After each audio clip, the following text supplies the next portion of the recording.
Wow.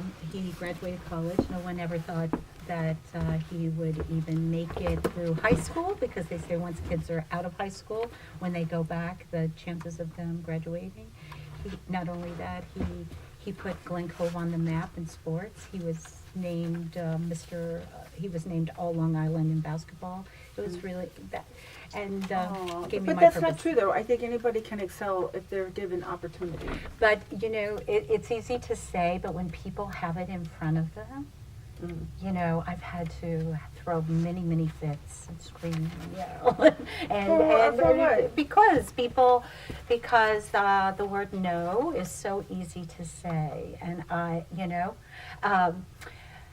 it was so sad that I was on the brink of losing him if I didn't get him in school. You know, his father's been in prison he was in prison when I got him. He was looking for somebody to take care of him. He was a child. 18 is still a child. Yeah. Well, he was 17 when I got him, and I just pretended, that he was 6 and he needed me, Absolutely. You needed that nurturing. Can you hear okay out of yours? I'm good. Everybody good? Yeah, No? that's better. That's good. Everybody good. What are we talking about today? This is not live, is it? This is recorded. This is recorded, yeah. You'll leave, Yeah. and then we'll go from there. Okay, This great. is recorded, yes it is. You ready? Yes.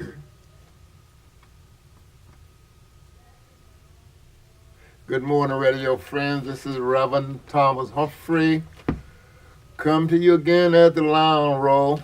It's cold outside. We had a freezing weather for almost 12 straight days, but the weather is kind of warmed up a little bit. So we're going to get started. We have wonderful guests today. We have Carla Hall DeAmbra. She is from Nassau County. They call her the blonde mom. She works in the office she had to work in the office of the Nassau Controller, Director of Communication from May 3, 2016 to March 2nd, 2017 in Mineola, New York. And also she worked in the Nassau County Government, Communication Director from 2016 to 2017. And she worked out of Controller's Office, Director of Creative Service. She worked from July 2009 to March 2014, New Hyde Park, New York. The Massey brand advertisement management partner, executive producer from February 1998 to October 2004, New York City, and the Army Karen production manager. In 1997, and she did the home fashion design studio. Disney, wow. Walt Disney Engineering in 1996, New York, and she worked with the Sid Watching Company, commercial music producer from 1986 to 1996, 10 years. So we welcome our dear friend today to this show because I've been in touch with her on the internet, and finally I got her here. Thank you. And we're going to call her the blonde mom. I like that. Thank So, you. welcome to the show. Thank you. My co-host, Catherine, is here with us. And talk to us about what's on your mind today. Just talk to us about Oh, I have many things on my mind. Yes, we are friends on Facebook. We are friends. Virtual friends, don't Yeah. you think? Yes, we are friends. Yes, and I've been following you. I love the work that you do as well. What do I want to talk about today? I want to talk about living with purpose. Can we talk about sure, living with purpose? sure. As you mentioned that I was the communications director for the Office of the Controller of Nassau County. I Okay. was able, that was my first time working in government actually. And I got to learn a lot about the county, about Long Island in general. And, you know, there are lots of people on Long Island who need assistance and help. Yes, Um, yes. It's getting harder and harder every day for people to make ends meet. There's a lot of Do hate. you, can I ask you a Yeah, question? sure. Do you think that the hardship is equal or the same, I mean, a difference between Nassau County and Suffolk County? I think both counties have hardship. They're both there's- having the struggle. Yes, I think so. I Okay. think so. You know, a lot of people actually look at it and say, "Oh, Nassau County is thriving and very rich." But I can tell you firsthand that there are kids even in my own community that go to bed hungry. That, you know, it's our responsibility. We need to all step up to the plate, and we need to find those places where we can live our life with purpose. And I help tend those to kids. agree because I personally feel school breakfast and school lunch should be free and available to every student. I know that's just a pipe dream maybe. No, it's my dream too. And actually, I'm glad that you brought that up because it's something that I say I put things in a pot and I cook. It's one of those things because there is a real stigma in the schools, I've learned by being the blonde mom to so many kids in my community. They say, "Oh, I don't want to Wow. go have breakfast. I don't want to eat in the school cafeteria because the cool kids don't do that." Okay. True. I can remember, I can relate, being part of the elite, you know, of the area mentioned in California. And yes, it is like that. But seeing, I've never really had to experience that in my children either, haven't either. But I just think that kids who are well fed and well nourished can think better, perform better, into a higher capacity instead of being hungry. Because when you're hungry, you're focusing, okay, what am I eating? You know. Well, it's absolutely true. And, you know, I'm not making that up. It's science, you know, that kids, but the problem is, you know, the kids that are not getting enough to eat or not getting the proper nourishment, what happens? They have to go into the classrooms and they have to perform at the same capacity as kids who've had everything that they need. Right. You know, their breakfast in the morning, they have all of the resources and tools, and, you know, they want it to be a level playing field, but so many kids are working at a disadvantage, you know, and it's not fair, and that's what That's I want to right. do. I want to That's help right. kids be able to be the best that they can, and Absolutely. They do need a fair playing field. I do believe in adversity because that does make or break you. That can make you become who you are. But as far as nutrition and nourishment, and that's not fair for a child. It's not, you know, and the parents, they can't help it, you know. Food is very, I know, food is very It expensive. is expensive. You know, Yeah. and I buy, and I felt bad because last Sunday when I went food Wow. shopping, You felt bad? I felt bad because when I opened my freezer to Wow. put things in, stuff was falling out. And Really? I'm like, then I'm thinking about the other families, you know, that don't have that. I was getting annoyed, and I'm like, you know what? Why am I getting annoyed? When people have that worry, they can't put food in that freezer.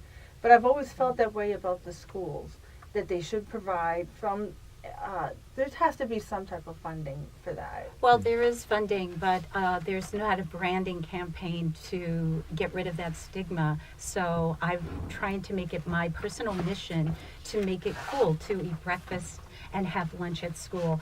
I grew up in Kentucky, and my mother was the manager of the school lunchroom of the elementary school. Okay. And her food was so good, she cooked it just like she cooked at home, and the children loved it. And when the state board wanted to come and have meetings, they always wanted to come to my mom's elementary school because the food was so good. And I just think that, you know, it's up to us to make sure that all kids are fed, and one way is to make it cool and make it a hip thing to have lunch at school rather than the kids who bring their lunches because, oh, this food is disgusting. Yeah. Actually, you know, a lot of kids, it's the only meal they get in a day. That's right. Exactly. Yes. Now, Carla, you also had a radio personality and going to the New York, the program that Yes. explored organization, businesses, and issues in town across Nassau and Suffolk County, and shed light on the different towns making a difference. Produced by the Jim Green. What is that all about? Yes, that was actually, I was a guest on a radio program okay. at Nassau Community College. Okay. And they liked the program so much that they asked me to be a host. So for 1 year, I was a radio host at Nassau Community College's radio station called My Hometown. Okay. And I would interview guests who came in who were making a difference, as we all want to do, in some way, shape, or form, whether it's in business okay. or in the community. And it was really interesting because I love people, and I got to meet a lot of different people doing that and finding out what they do. And coincidentally, one of my guests was Comptroller George Maragos. Okay. And I okay. ended up I going know to him. work for him for a year. You know, we Wow. made that connection. I interviewed him. He told me about the state of the financial situation Sure. of Nassau County, and he invited me, to participate in a women's art show and Women's Okay. History Month. And I worked with them as a volunteer on that, and then he called me in and said, I need a communications director. Would you be interested? I want you. And so I went to work for the county. It was the first time I worked in government. We are listening to Very good. Mrs. Hall D'Ambra, a wonderful luminaire here in New York, Long Island, and she did a lot of things for our community. Now I'm looking also here, you were nominated for the SUNY Chancellor Award. Interdiscriminatory studies degree with a consecration in creative and culture and creative writing as a practice. What is that all about? Well, it's interesting that you should say, because that's another thing I'm very Look, passionate about. here, It's talk adults to us going about back that, to yeah. school, because I never finished my degree, and I had a very lucrative, broad-based career, but I never got my degree. So when I was 50 years old, I went Okay. back to school, and Okay. I got a degree. And I was nominated for a SUNY Chancellor's Award based on my work with African American teenage boys Wonderful, who wonderful. in Glen Cove weren't graduating from high school. They seemed to be Wonderful. quitting. So quitting school, and for whatever reason. And I just had this group of boys because they were friends with my son that I got when he was 17 years old.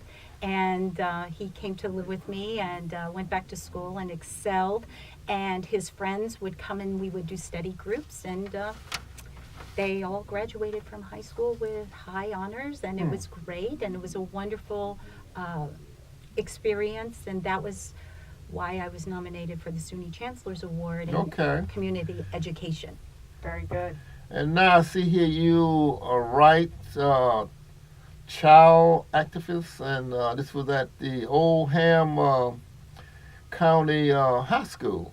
And this was in, this when you were in high school in Yes. Buckler, Kentucky? Yes, that's where I went to high school. At the I'm from the University of farm. Kentucky. Yes, I went to the University of Kentucky, Mhm. and I left midway through after I got an associate's degree. Okay. So I'd never finished my degree. I'd only had an associate's degree. Now I have a bachelor's have your in creativity. Okay. My friend, you are listening to Carla Hall D'Ambra, wonderful luminary right here in Nassau and Suffolk County. We're going to change the conversation, and we're going to get some opinion on my favorite subject. Is that okay with you? Absolutely. Absolutely. You see, my friend, she's smiling already. And see, Carla don't realize that we report things from Newsday, right? Yes, we do. We don't make it up. This is true stuff. Okay. Now here we go now. Okay. Now sit back and listen to this. This came out of Washington, D.C., and this was written by Newsday. President Donald Trump on Thursday took an unusual step trying to stop the sale of an unflattering behind-the-scenes book about him and his White House. But the publisher said it is going to publish the book anyway. Attorney Charles J. Harden of Beverly Hills, California, sent a cease and desist letter to the book author, Michael Wolff, and his publisher, Henry Holtz and Company, a day after the New York Magazine ran an excerpt of The Fire and Fury inside the Trump White House. Mr. Trump hereby demand that you immediately cease and desist from any further publications of the book or the article and any excerpts or summaries of either of them. Harden said he also demanded a full and complete retraction and apology by my client. Henry Hawk sportsman Patricia Eisman confirmed receipt of the letter, but added in a statement, "We see Fire and Fury as an extraordinary contribution to our national discord and are proceeding with publication of the book." Lawyers not connected to the dispute said that Harden's letter appeared to be primarily an act of intimidation. They also said that Trump appeared to have little chance at succeeding in stopping a book already being distributed. It is very hard to enjoin a book in 4 days. The book has been published. It is out there, said Leon Friedman, a professor of constitutional law at Hofstra Law School. No other president in office has tried to stop publication of a book about him, he said. The book was scheduled for publication on January the 9th, but the publisher has moved up the date to Friday. Newsday and others have obtained copies. I have my copy too. Meanwhile, Trump, his sportsmen, and major political donors, Rebecca Mercer, continued to beat down on Steve Bannon, Trump's former campaign chairman and White House chief strategist, who criticized Trump in quotes throughout the book. On Wednesday, Harper sent a letter to Bannon, who returned to running the right-wing news website Breitbart after Trump fired him in August, telling him he had violated the confidentiality agreement with Trump campaign and warning he might be sued. The White House press secretary Sarah Huckabee Sanders said that Breitbart should consider parting ways with Bannon and Mercer, whose hedge fund executive fathered Robert Mercer, head of the Harper, gave Trump campaign $5 million, a step away from Bannon. She said in the Washington Post that she supported Trump and his campaign platform. My family and I have not communicated with Steve Bannon in many months, have provided no financial support to him, political agendas, nor to we support the recent action and statement, Rebecca Mercer said. Banner officials and our branch to Trump and Breitbart News tonight on the Sirius XM Wednesday, calling him a great man, saying he support his agenda. Trump took note of Thursday, saying that Banner had changed his tune pretty quick. Sanders said she doesn't know if Trump will sue Wolf, his publisher, or Banner, whether or not there is a lawsuit.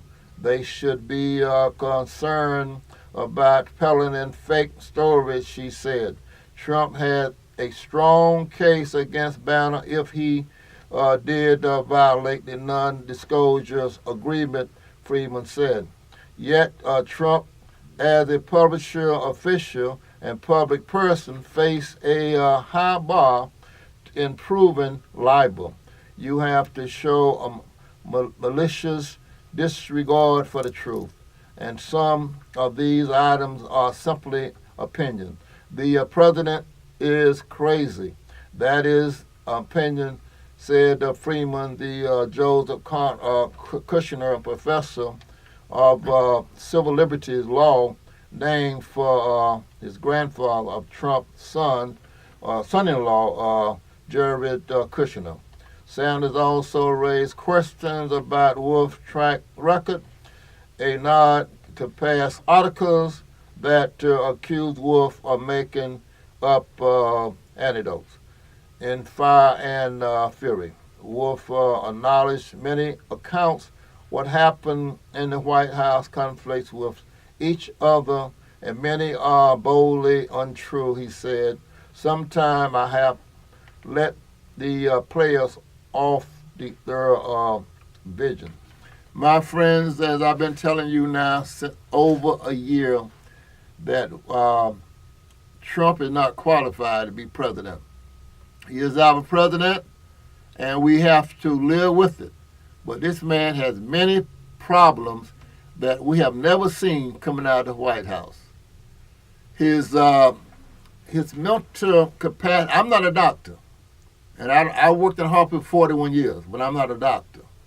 But you don't have to be a doctor when you go down to Penn Station and you see those homeless guys talking to the wall. Something wrong with those homeless guys talking to that wall.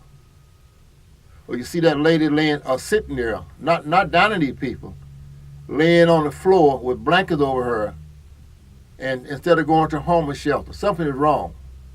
So we judge you by your action and by your words. That's my editorial for today. And you can write me, you can call me. I'm not backing off on this because this country is the greatest country in the world, and I love my country. And I want the leadership to do the right things by our people right here in the United States. Catherine? I do definitely have an opinion on this. I actually saw the interview of the writer of the book on CBS News this morning. He did verify that he did not interview a single soul for that book.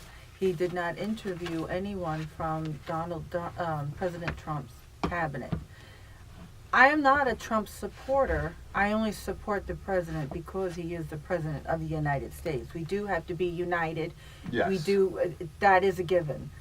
But the problem I have with this book is I might as well, I feel, be reading the National Enquirer. Okay. There's no facts to back it up. He did say that he interviewed no one. That's There right. is no doubt that there is an issue and problems with Donald Trump, with our country. There's no doubt with that. The only problem I have with this book is that I was wanting to download it on Kindle, read it, but once I found out that there was no basis on this book, it was purely of what he supposedly had seen and witnessed and heard, just on his account. But who is this person? Do you understand what I'm saying? I mean, I could see if he had interviewed with different cabinet members, got people's opinions and interviews, but there was nothing. That's my only opinion. So, on that. Carla, your thoughts? Oh dear. Well, I mean, your thoughts. Your thoughts. That's all. I'm going to be totally honest. I think Donald Trump is a very dangerous man, and I hope that the world has awakened to this and that we are going to make sure that he is a one-term president. I don't think that he's going to be impeached, but I believe that, enough people will think that he's a one-term president. Michael Wolff is a writer who has a technique where many writers do, And that is, through observation, tells the story. He was there at the White House. He witnessed it. He saw it. It wasn't a sit-down 60 minutes interview, but he saw what he saw. And then he's actually a very respected writer, and Donald Trump knew who he was and allowed him in. So because Donald Trump is so narcissistic, he thinks that if people just spend time with him, they're going to love him, love him, love him. And, you know, that's so dangerous. And I think that we did get a glimpse of what's going on. This is the administration who work with this man, and they don't trust him inside the White House. You know, they're afraid of him.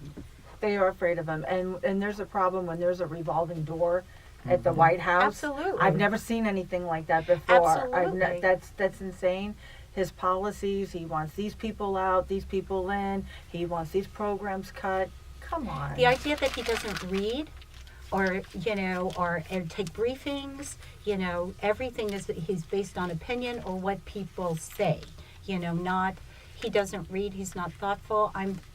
I loved Bill Clinton. I loved Obama. They were thoughtful, sensitive men. They had, actually, there were no scandals with Obama, but with Bill Clinton's scandals, I can even look past that because of his policies. And also, they both had charisma. Yes. That's the thing is, they knew how to work a room, they knew how to work people, they had charisma, Yes. the both of them. So, even if there is some scandal, you can overlook that if they had the policy and the good intent, because it's two different things. Yes. Trump, I don't know.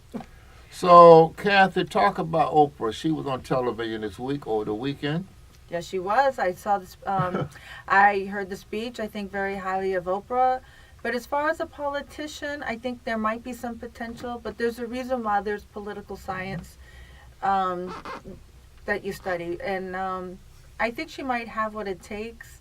But I think she's very cautious to listen and to see the response. Just like Hillary Clinton did before she ran, she wanted to make sure if there was going to be a cheering section for her.